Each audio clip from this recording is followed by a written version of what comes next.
So welcome back to our interview series here today in the jungles of Belize with Gordon Bizar.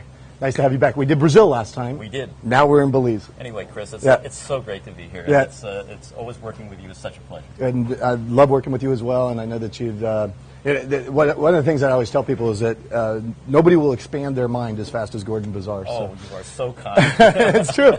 It's true. So you have a unique approach to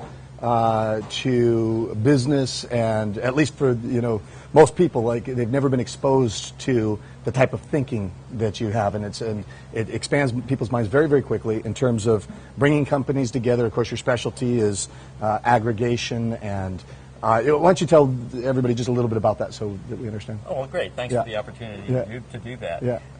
Aggregation is not magic. It's basically based on a simple premise that taking companies that serve a common marketing theme, bringing them together, and since they serve the same client base, cross-marketing their existing databases so that with each cross-marketing we build up the client base of each of those companies. Right. And because they're part of a common marketing effort and common client base, common theme, we can now resource share between them. So things that they were paying 100% of and only using 10 or 15% of the time, but they had to have them. Now those resources get shared. It brings down their cost of doing business. So the simple matter is you're radically increasing their sales, dramatically decreasing their costs, building increased volume and bigger margins. Right. So you're making businesses phenomenally more profitable than they are right now. And then the coup de grace is you then take that extra profit that you're building in, and you take this group that could not go public individually because they weren't big enough or dynamic enough. You now fold them in after a couple of years into a public company and give them an exit strategy at 15 to 20 to 25 times earnings instead of the 2 or 3 or 4 times earnings they could sell their independent company for. So a lot more earnings to sell at a much higher multiple. So it's leverage on leverage on leverage, creating wealth. Got it. Now, this, when you think about that, I think you've already answered the question, but I just want to gain more clarity. The difference between marketing between organizations, where you could just mail to each other's databases, right, and bringing them together, is really in the resource sharing and the... Well, what we do is there are a couple of features to... I tried to give you the benefits. Right. There are a couple of features to aggregation that make it work. One of the things that you have as a difficulty in making aggregation work is something called behavior modification. People don't want to change. If you're in business, you like doing the same thing tomorrow that you did yesterday because you're comfortable with it. And anytime you have to create a change in behavior, whether it's your employees or even in the owner, it's hard because people resist change. Right. So what we realized is we had to create a new kind of person who makes the system work so that the entrepreneur just does tomorrow what they did yesterday. And that comes in the form of a core group of people who are professionals. They're trained to make the cross-marketing work. They're trained in how to bring together these companies for resource sharing so that these companies don't have to think about aggregation. They just think about their own business and making their own business work, and aggregation works for them almost seamlessly. Got it. Now, is there loss of control to the individual business owner? One of the things that I try and explain to people is entrepreneurs are a crazy lot, all of us, because you're an entrepreneur and I'm an entrepreneur, and if you're anything like the typical entrepreneur, you would rather work for a lot less money but have total control of your own future than have a lot of money but have somebody who governs you, controls you, points you, tells you what you have to and can't do. Right. Okay, and that's me. That's most of the entrepreneurs that I know. That is an incredible resource in a person. What makes them dynamic. It's what makes them self-starters. It's what keeps them at the front end of where they are, is that internal drive that they have to be in control of their own fate. So if we were to take that away from an entrepreneur, we would remove from the system the biggest power that we have in aggregation. So the way in which we assemble companies is they are managed autonomously, always. Even when they fold into the public company, they still maintain the ownership and control of their own vehicle so that they have that characteristic of entrepreneurship, of being that captain of their ship. That's a really prime importance to what we do. It's part of how we keep them powerful. Right. Now, I would think that in smaller, independently held companies that that have a leader that's out there trying to express themselves through the business, that might be more of a challenge to get them to fold into the aggregation. Yes, it is. Then, right, it is. And in order to get somebody to get comfortable with aggregating their company, it takes two things. The word that we use in our own organization is suitability. Not everybody is right for aggregation. If a person has a really strong ego, they don't feel comfortable in a collaborative environment, because this is a collaboration. This is about getting things together that we can do in a collaborative environment that we can't do separately. So the collaboration is a real important part of this. So if you have somebody who's just independent, it's got to be their way or the highway, they're not going to be really good at this. Right. So the first thing we try and do is screen those folks out. We would really rather not even bring them into the equation. So we're looking for entrepreneurs who really see the benefits of leaving their ego at the door, working collaboratively. Sometimes it's their way that's going to be govern where that group goes, and sometimes it's not. But they got to be okay with that. So that eliminates a lot of people for us. Right. But the idea is that there's still a lot of people left, and what we're looking for is suitability. One of the things that we found in aggregation, because we aggregate around a marketing theme, is that the minute you start the process of that first person or two that the business is being considered for aggregation, Right. there's a certain point where they get it, what aggregation can do for them. Right. And the next thing you know, they're telling you, I want to cross-market with so-and-so's company because he's the best there is. And if I can cross-market with his database, they're going to be a fit for me. And they're of the quality and quantity that will really make a difference for me. So the first few people into an aggregated environment know who the other professionals are in complementary or similar or like businesses, and they become the source of the group that comes together. So they're bringing together their peers, people that they already have respect for, and people who they already feel some degree of comfort working with, and they know that they're just bringing them into a better business model that's going to enable them to all make a lot more money and probably have a lot more fun doing it too. Okay, now I know you've done this, was it in Chile where you... Well, our prototype was in Chile. Okay. And we knew this would work, by the way, in the United States, so we had no question about that. Right. But the reason we chose to do it outside the United States for the first prototype was to frankly see if the same psychology would work in cultures that were different than what they are in the United States. In South America, the business climate there is supposedly more low-key, supposedly not as driven as it is in North America. So we felt, look, if it'll work there, then it'll probably work just about anywhere. Mm-hmm. And fortunately, at one of the events that I gave, one of the young men from Chile came up to me afterwards, and he says, this aggregation thing sounds really incredible. I'd like to be your prototype. And I said, well, where are you? He says, well, my company's in Chile. And so we decided to do it. Anyway, this young man had a business-to-business type company. It was a promotional advertising company, where you have a gift company. You have pens and with your company's like name engraving on. and stuff yeah, like that. Right, Yeah, it's just things that you would give away as an entrepreneur to people you wanted to do business with you or remember you. Mm-hmm. So that was his business, and he had a couple of dozen products. He was fairly new. He had way less than 1% of the market share in South America. Uh-huh. It was a relatively young company.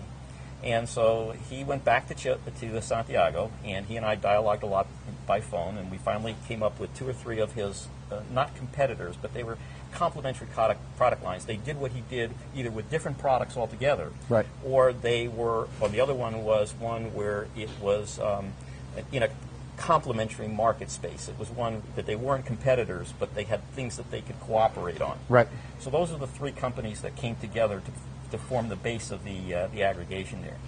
Their first year, none of these 3 companies had ever grown by more than 10 or 15% in a year. Right. Their first year, they grew 268% between the 3 of them in average growth for their business. Wow. And was that primarily through the cross-marketing of the databases? That was all through just cross-marketing. It was all through cross-marketing. In other words, 10 or 15% of their growth would have been their normal growth. Right. But the other, difference was done through the cross-marketing. Right. And common websites, doing things together. So already the resource sharing began to take effect at that point. Right. The resource sharing started, and that was helping them bring down their costs of doing business. But the dramatic growth in sales was due exclusively, virtually, to that. But then it went up again. Okay, yeah. And what happened is the next year they added 2 more companies to their group. And that year they grew 248% from their baseline at the beginning of that year. All 5 companies at that point grew a total of an aggregate of 248%. And the next year they added 2 more companies. Now they're up to 7. And this is the year they just completed. They grew an incredible, well, I have to back up. The last 2 companies that they added grew about 240%. Okay. From their base year. So 240 was about each. Right. Yeah, right. Yeah. So the 2 new companies grew at that rate. But now the 5 companies that were part of the original group and then the second group that were added, collectively they grew 1,218%. In 1 year? In 1 year. And we couldn't understand it. It was totally unexpected. We had no idea that was going to happen. And so when you have that kind of an extraordinary result, the first thing you're going to look for is, well, how did that happen and why? Right. And, and so we wanted to get at that really fast. So we started looking into it, and what we found is that aggregation clearly has 2 stages to it. The first stage is this rapid growth because you're now bringing all these new customers through this cross-marketing. And remember, It's not like cross-marketing through just email or anything like that.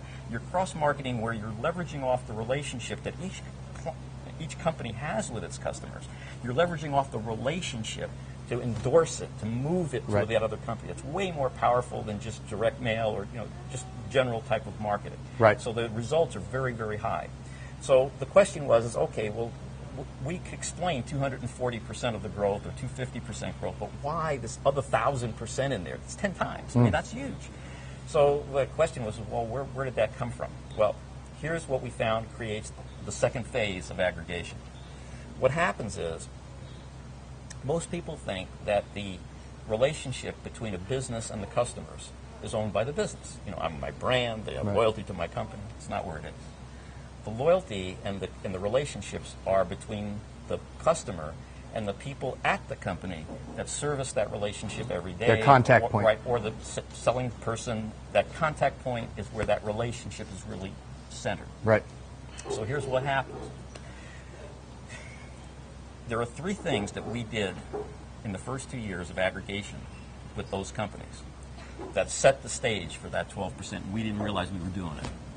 The first thing that happens is that if you've radically increased your sales and decreased your cost of doing business, and you now have these bigger margins, well, you want to take a little more market share now, don't you? Right. Okay. So what do? You reduce your cost. You got the margins. Easy for you to reduce your cost. Your competitor can't because they're still working under the old model. Right. So now you're going to take away a little bit more of the market because you're now going to bring down your cost. So in addition to cross-marketing, you're now pricing your product more competitively in the marketplace. Right. That's one. Number 2 is you still got these huge margins. So what are you going to do with those huge margins? You're going to now increase service. So now you not only charge less, but you invest some of that profit now into giving better service. Okay. Now that's 2. Number 3, and this has turned out to be the critical one, is you got great people working for you right now. They're doing a heck of a job. You're making a lot of money, so you share some of it back with them and you pay your people more money. Now, put yourself in the place of the top salesman for your competitor. Okay? Right. For 2 years now, he's been losing customers to you because you're giving better service and you're charging less money, and the guy who has his job at your company is making more money than he is. What's your thought about that? Yeah, You're make that the guy. leap, right? Yeah. It's like, why am I here? I can go there, bring my customers with me, and give them better service for less money, and I make more money. And so what happens is in the 3rd year, you literally collapse the competition. They can't compete. Their key people start leaving them. They bring their clients over. And what we had to do in the 3rd year is they actually, midway through the 3rd year, they actually could have had bigger growth, but they had to literally stop marketing, cut back on their marketing. And the reason is because they came into another problem, which was called the infrastructure, right? Capacity to deliver. Right. Okay, because if your sales are going up, even though your costs are down, you still need more inventory, you need more facilities, you need more trained staff. You can't snap your finger and have all that. Right. Okay, it takes time to build it, to get it, to make it work, to harmonize it. You can't just snap your fingers and have it. So they had to slow down. And that brought them to the next phase of how do they solve that problem, which all of my people that I work with in this project are all graduates of Bizar Finance. Right. So the one thing they know and know really well is how do you buy other businesses and do it without cash, without capital? How do you leverage the purchase of other businesses? Right. So the thought occurred to some of our guys that the way to deal with this was if the competition is collapsing, then some of those businesses are going to come for sale at bargain prices and bargain terms. Right. And you buy them not just for their sales. You're going to get some sales, but you already got the cream of their customers already. But when you buy that company, you get the rest of their sales, but more importantly, you get their facilities, you get their inventory, you get their key staff people. You don't keep them all because you don't need them all, but you cherry pick, you pull the best of it over, and now you use that to enhance your capacity to deliver. And so that put them back on track by the end of the third year, so they started buying up the competition. But here is what the result of that was. This company just won in Chile the national award for the fastest growing company in Chile. No kidding. Yeah. They went from 3 years ago, this guy had less than 1%, a lot less than 1% of this business-to-business promotional advertising market in South America, a lot less than 1%. By the end of their third year, which they just completed, they have over a 20% market share in South America. That's fantastic. They do business in 40 countries, whereas when they started this, they only did business in one, which was Chile. Right. No one has ever had this type of dynamic growth in that country before, or anywhere in South America. So their growth rate was truly unprecedented. And it was all ascribed to this philosophy and this business model of aggregation.